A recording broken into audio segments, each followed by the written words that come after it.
C'est un des grands enjeux du déconfinement à partir de lundi prochain, le dépistage. Comment parvenir à l'objectif des 700 000 tests par semaine promis par le gouvernement? Les laboratoires vétérinaires participeront à l'effort. Ils s'étaient d'ailleurs proposés dès le début de la crise, mais il a fallu du temps avant qu'ils soient autorisés. Maintenant, ils sont réquisitionnés. C'est le cas dans le Puy-de-Dôme. Pascal Félix, Valérie Riffard. Ce laboratoire public en biologie vétérinaire a plusieurs atouts.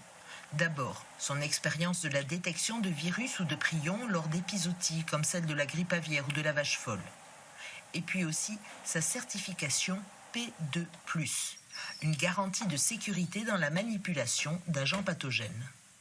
On réalise chaque jour de nombreuses analyses sur différents échantillons d'origine animale, que ce soit du sang ou des organes, d'accord ? Et à ce titre-là, les techniques analytiques sont largement maîtrisées. Et les techniques sont les mêmes. Évidemment, les réactifs ne sont pas exactement les mêmes. On ne va pas rechercher un virus, une bactérie animale. On recherche le Covid-19.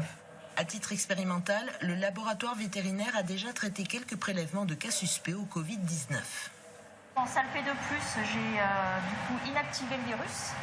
Je vais extraire son matériel génétique, ici, dans cette pièce. Et ensuite, on pourra amplifier, si le virus est présent, l'amplifier des millions de fois afin de le trouver, s'il était présent dans l'échantillon de départ.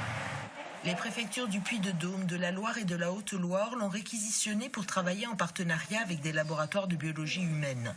Dès le 11 mai, l'établissement se dit prêt à l'analyse de 400 prélèvements par jour.